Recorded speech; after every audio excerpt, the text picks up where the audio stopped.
Hi there, you're watching The Appreciationist. My name is Peter Hartman. I'm Valerie Soule. And I'm Samantha Barley. Tonight we're talking about the Transactional Universe. That sounded a little weird. That's a lot of fun. Look, thank you so much for joining us tonight. We're going to have a fun time talking about the Transactional Universe. I want to say hello to our friend Luke for joining us. Hi, Luke. Hi, Peter. Thank you for being here today. You're welcome. I'm not going to spill my water here. Perfect. And I want to say hello to my lovely co-hosts, Samantha Barley and Valerie Soule. Hello. Guys, we start off, the first segment of every show is called What I Learned This Week. I know it as WILTW, but, you know, not cool, not hip, I'm told. But what I learned this week, I actually learned a few things. I learned that in 9 years, Elon Musk plans to have a city on Mars. So if you're planning on moving in the next 10 years, you might want to save a spot for Mars. That's coming soon. Also learned that people are going crazy for an app called Pokemon Go. Have you guys heard about PokeGo? A little bit. A little bit? I don't know. If you've been on the internet, been on YouTube, Facebook, people are going crazy with this game. It's causing accidents. It's also causing people to reunite, connect with their community, and meet other people. It's like this bittersweet thing, but I think it's really great. I'm waiting for the zombie version, but anyway, if you haven't checked out Pokemon Go, it just got released in Canada. Go check it out if you want to discover more about your neighborhood. People are going around. They're going on with their phones, and they're capturing Pokemon through their camera, and they're doing it outdoors. You know, if you want to get your kid to go outdoors, I mean, it's not only kids, but if you want to get your kid to go outdoors, it's pretty cool. We went hunting for about an hour for Pokemon. Not me. I mean, I was dragged along. And we got to a church to pick up the Pokemon, and there was like 2 teenagers there. It's a weird world where adults and teenagers are playing the same game outdoors. But I also learned about food in colleges. Do you guys know that there's this, that the more money that, I shouldn't say that. In the better colleges that they have in the United States and North America, the food is amazing. It's like chef quality. It's like 5-star restaurant styles. But in poorer colleges, it's not so great. You know, something like you find staples in the food. I had no idea that colleges had such a gap, a economic gap between the food that people eat, and if we understand anything, is how important food is for mental health. So, look, the suggestion that I heard was that if you want to do right by people, donate your money to schools that don't have money, right? So I think it was Princeton that got $400 million. You're like, why does Princeton need another $400 million? So that was really interesting. I'll probably mention something more about that in What a Great Idea, how I learned about that. But look, the food in colleges are important, and it matters, and I had no idea. So that was a lot of fun to learn. Look, the most important thing we do during the show is called a moment of appreciation, and that's when we look back at the past 7 days, and we pick out something that we appreciate. It could be something that was good, that's easy to appreciate, or it could be something that wasn't so great, but that we can see the value in today, like the rainstorm that came by the other day. Did you guys, was that everywhere? Because Sam's plants were like this afterwards. There was hail. There was like ice. There was hail. There was actually hail in the summertime. It was really surprising. I'm worried about my plants, but they're okay. But it was a lot of fun. I'm glad it cooled things down a bit, watered things down, so I can appreciate that. So anybody want to share a moment of appreciation? It's not an obligation, but it is mandatory. So. Sure, I'll go first. Okay, Sam, and then Beidi. Cool. So mine is just today. I went for a lovely rollerblade along the waterfront here in Verdun. I hear an echo. Whoop, I gotta mute some people. I'll mute myself.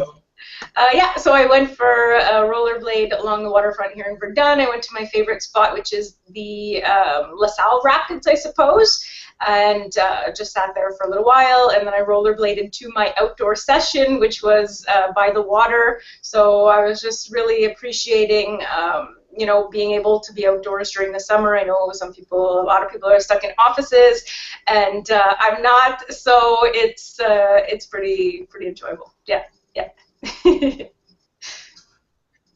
You're muted still, Peter. And Google's telling me that really, really cool. It's good to spend the time outdoors. It's been beautiful weather. Something definitely to appreciate. How about you, Beidi? What you got for us? There's something new. I got more interviews, and the thing is, the job market is weird. So I've been actually asking for $5 less per hour than before, and this company is still really hesitating to call me back, and I've been waiting for like 48 hours. So that's really odd. But I also heard that,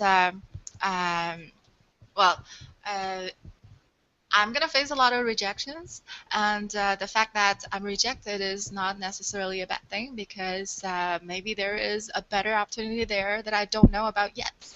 So I'm just looking forward for the better thing to happen. And also about the storm, my tomatoes are planted now in the backyard, so on the back, and they're growing really nicely. But all the storms, every time there's a storm, I feel like my heart is shaking because I don't know what's going to happen to them. And as the tomatoes are growing bigger and bigger, they get heavier, so it's more likely to crash. So I know what Sam feels like. Indeed. Look, worst comes to worst, you make ketchup, right? I don't know how you make ketchup, but I'm pretty sure it starts with a hailstorm and tomatoes. So really, really cool. I love the optimism for the job market. Yeah, it might be a little weird, but I'm really glad that you have that lined up. Really, really cool. Thank you very much for sharing that with us. Anybody like to go next? My voice went up pretty high there. So, Luke, do you have a moment of appreciation? You mentioned something about a birthday. Yeah, this weekend my neighbor was doing a birthday party for her son, you know, and she prepared a lot of things because she has a big family, and then she found out that she didn't have any place, any fridge to put the rest of her stuff. So I offered her part of my fridge, you know, to put it in before because the birthday party was only the day after, you know. So it was fun to do that, and I helped her for that and everything. So it was fun. That's really cool. I like that. Did you get any? Did you get any cake? Were you able to steal any? Not the cake, but I had some big pot of rice there and a few other things. Yeah. Excellent, excellent. Oh, that's really cool. I don't think I've ever shared my fridge with anybody. I was going to say something way cruder, so let me just pause there. Peter, you're on air. Don't say anything too silly.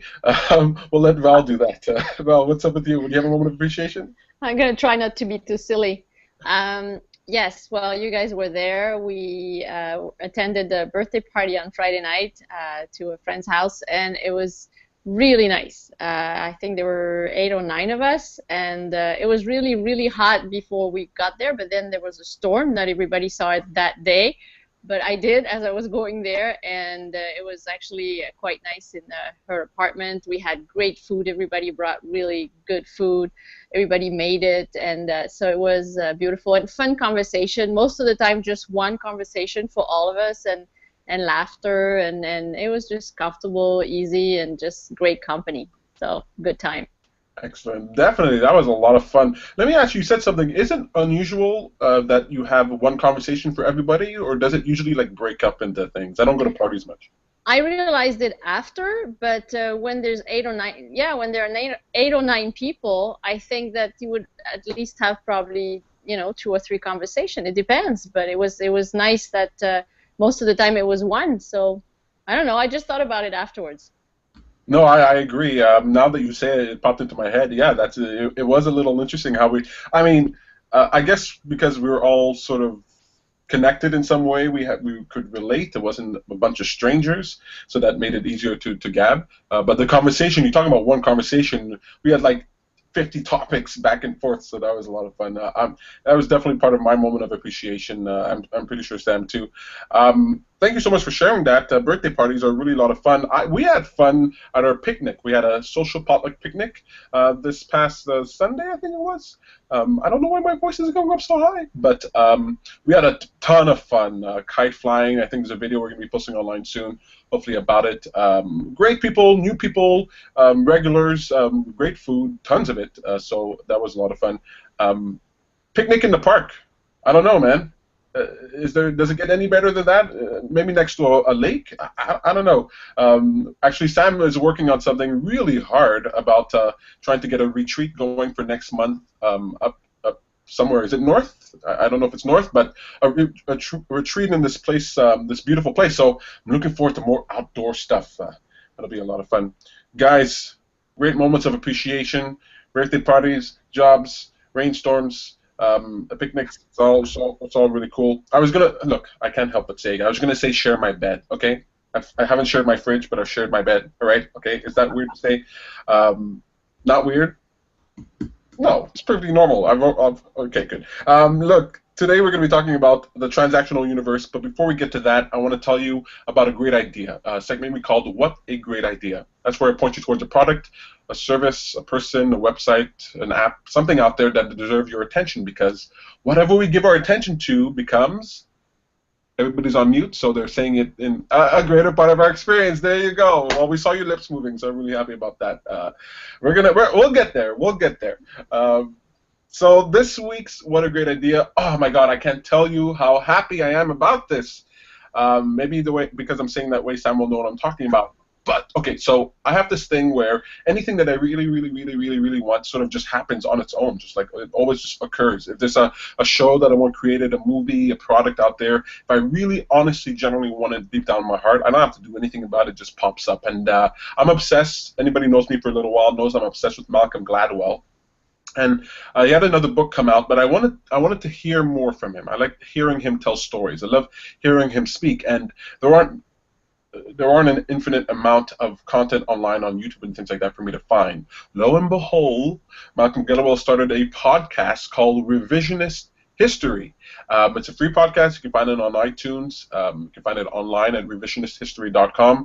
And he tells stories that reveal a larger truth. So if you've ever read any of his books, he tells stories, but he's doing a social criticism. He's drawing attention to something that's interesting. Like the food colleges I mentioned is one of the episodes that he has where he talks about the food in colleges and how important it is for us to be aware of something like this.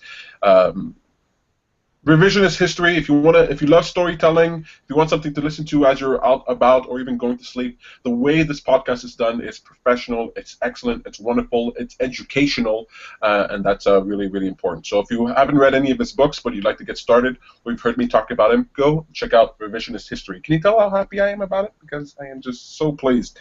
So check that out. Guys, gals, the transactional universe. Does anybody have any idea what I mean when I say the transactional universe?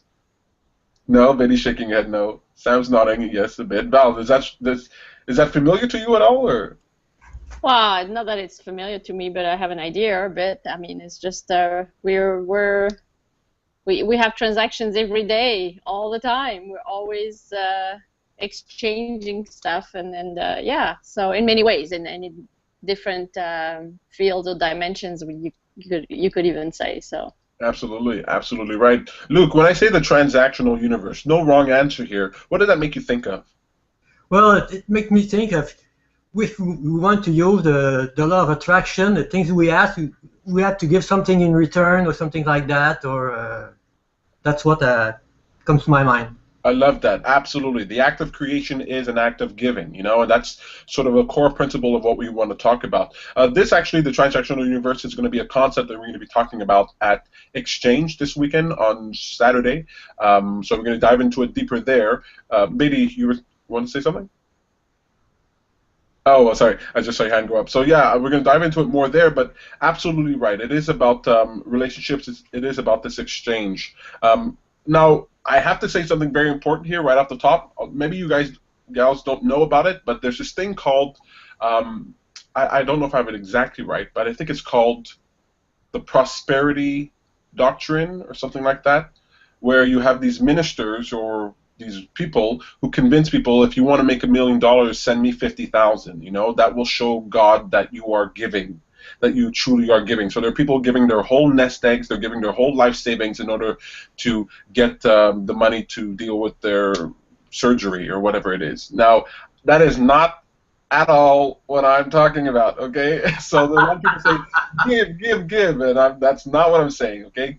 The giving can be financial, but it's a giving of yourself, okay? So I am not on board with that. Those people are the closest I can find to evil in this world. Okay, Donald Trump, and then these people.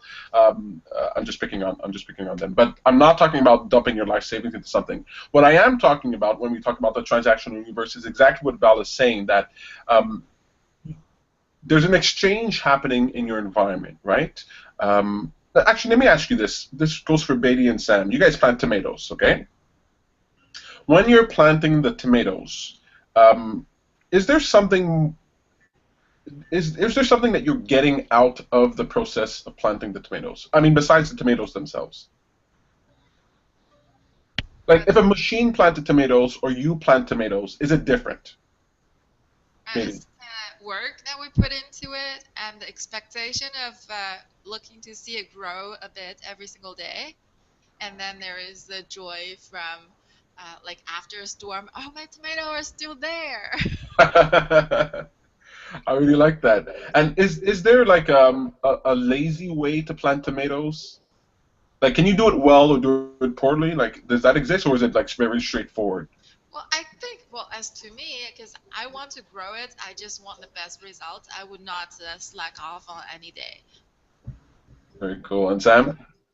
Yeah, so, I mean, there's a lot to it, in my opinion, and I do think there are lazy ways to do it and not paying attention and just doing a quick job, but if you really want to do it properly, you're focusing on, okay, well, what's in the earth to begin with, right? Is there fertilizer, is there compost, all of that stuff, and so there's like a whole sort of process to it, and you're really seeing the plant as something that's living and needs something from you, because otherwise it might bear fruit, but it'll be pretty crappy, you know? Like, you do want to tend to your vegetables, tend to it, and so you're putting a lot of focus, energy, thought into what you're doing, and so yeah, in the end, we do get something from the tomato plant depending on what we put in. Like, if you do it a quick job, if you do it haphazardly, then you're not going to have as much fruit. The plant could die, it could get sick, there's diseases, there's all sorts of things. And so when I'm doing it, I'm putting a lot of intent on it, you know, a lot of intention. Very good. And I love that word intention, you know. Every thought that you think, every word that you say, every action that you do, every manipulation of your fingertips, you are giving of yourself, and that's going to yield some type of return, right? You reap what you sow. And to the degree that you give, right, if you give something lackadaisically, lazily, apathetically, then no surprise that the fruit that you're going to bear or not bear is going to be emblematic or resulting in that, right? So the amount of care, the amount of attention that you put. And so, I tell people all the time, you want to treat your time. You want to treat your time and your thoughts like you would treat your money, right? If you wouldn't spend $5 on it, then why spend 5 thoughts on it? Why spend 5 minutes on it? But if you would spend $5 on it, if it is meaningful to you, then spend the mental energy, spend the time, spend the focus in order to get it about, because you're going to see that if the successful people in this world, look, can you name any successful person in the world? Think of any successful person and ask yourself, how much thought have they put into that subject? Right? I mean, they're experts in city design. They're experts in car making. They're experts in space exploration. And if you talk to them around the dinner table, I heard the story about Elon Musk. He was on a date when he was in college, and the girl he was on a date with now writes for some scientific journal, and she told the story about what was the first thing he said to her when they went on their date, okay? I think he was like 18, 19 at the time. And he asked her right off the bat, the first thing he asked her was, how do you feel about electric cars? Okay, this was decades ago, and now he's creating the Tesla, now he's creating the machine. No surprise, he's been obsessed with the idea. He's put so much thought into it, and he was willing to tackle a problem that nobody else was willing to tackle. That's what we're talking about when it comes to Transactional Universe. Now, what makes us want to give of ourselves more? What makes us want to dive into something more and to give it thought? Or let me put it differently: if you felt doubt about something, or if you felt frustration about something, would that make you want to think about it more or less? Less. Less, right? Like the character of your attention, will determine if you're going to keep going with something, right? Like, I really loved hearing today that Beidi was saying, hey, the job market is weird, but I'm looking forward to it. I'm optimistic about it. How do we think that will affect that situation? I'm asking pretty obvious questions here, I know. Well, yeah, so it's really, what'll make us want to do something or put something in is our expectation of return, that we will get something from it in some way. Even if we're helping another person, we are still hoping that our help will yield results. Then we will feel happy about it because the person's happy, or that we see that we are valuable and that we help them. And so it's really about expectation. I love that word. Positive I expectation. love that word. Yeah. No, I love that word, expectation. And so what is it that... So we get our expectations from our environment, don't we? From the people around us, from the things that we see, right? So if you give your attention to Family Guy, okay, you're obsessed with Family Guy. You know Family Guy, the cartoon, the TV show? Anyway, if you give your attention to a cartoon day in and day out, and you don't give your attention to your business or to whatever it is, no surprise that you won't have anything there, right? So what is it that you do that helps you to feel more expectation, a more positive expectation for what it is you're tackling, whether it's gardening, whether it's life coaching? What is it that causes you to feel more expectation? What do you give your attention to that makes you feel a greater sense of expectation?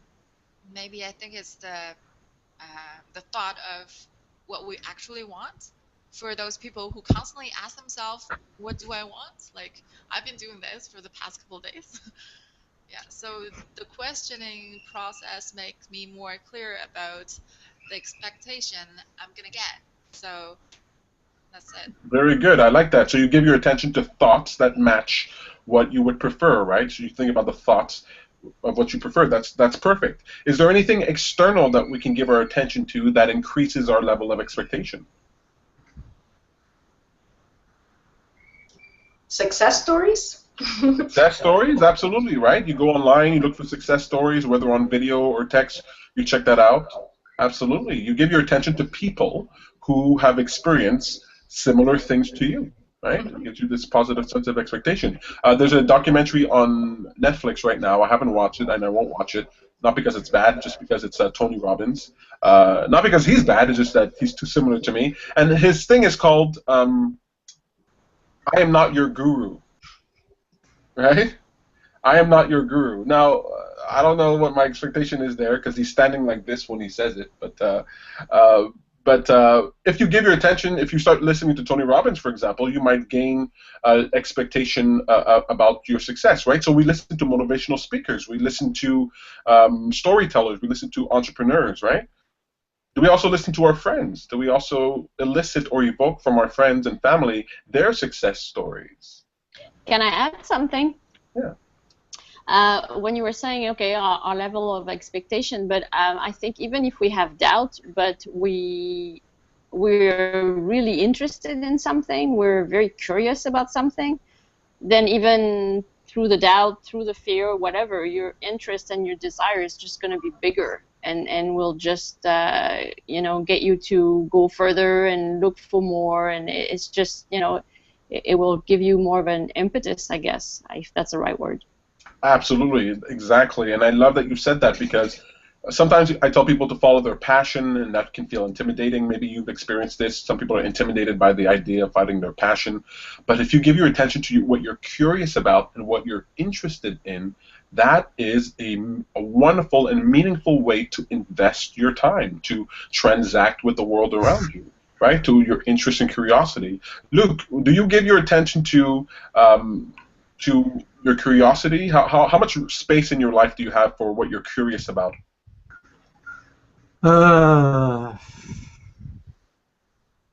Yeah, I'm very curious. I like to learn things, you know, and everything. Like, do you so?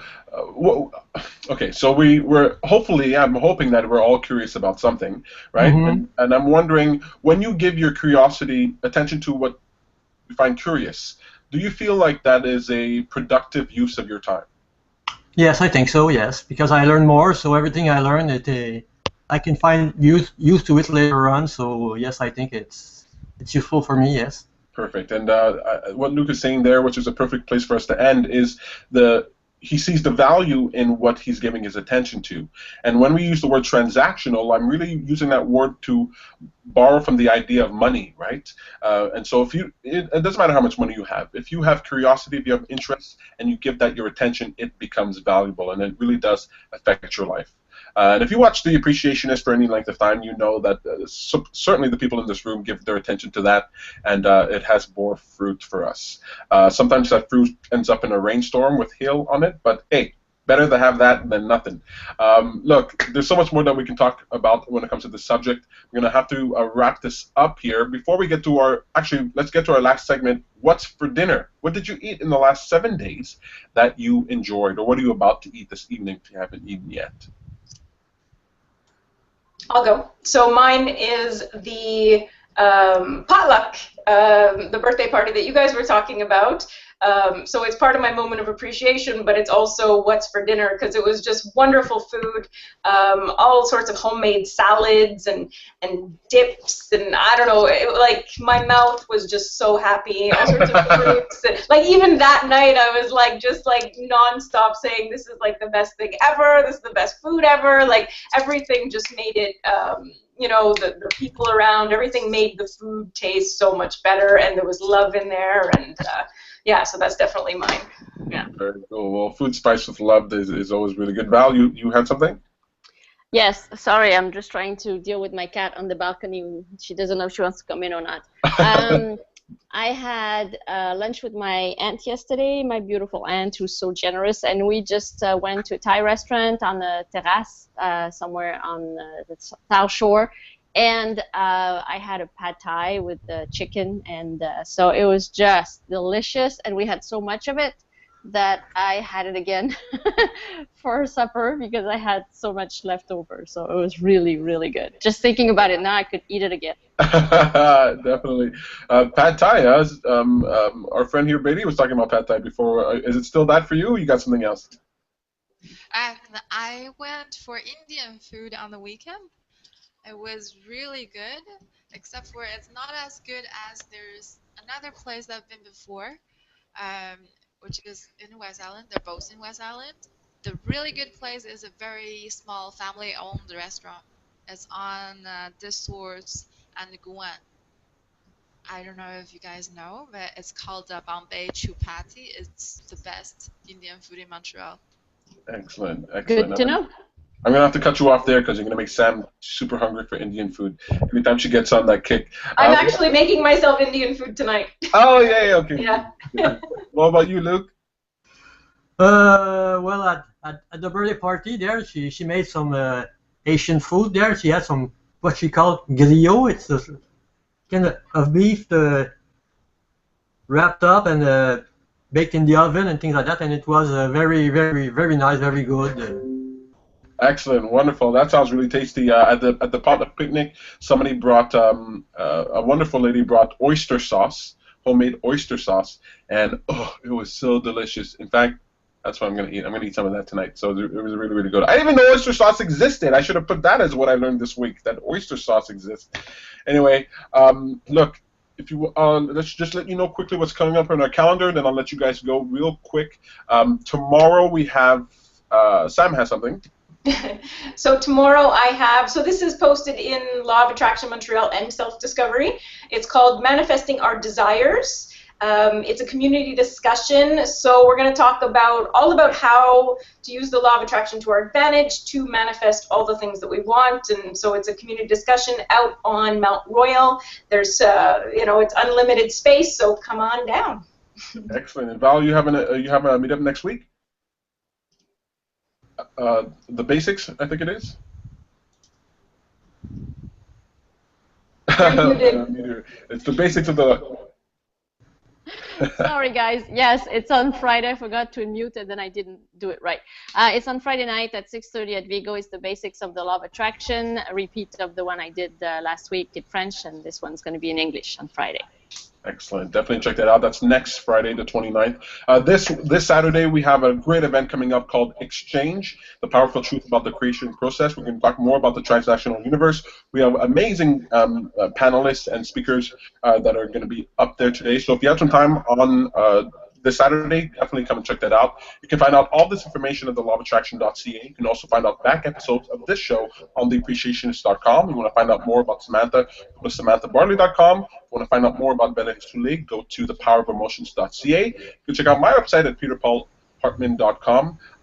Wow, we have a lot of websites coming up now. This is really, really crazy. Really, really awesome. Look, we did it. Another exciting episode done. Congratulations. Good job. It was really cool. Oh my God, I usually forget. Okay, so that's it for us. Tune in next week for another exciting episode of The Appreciation. Oh yeah! Bye guys. Thank you so much. Bye.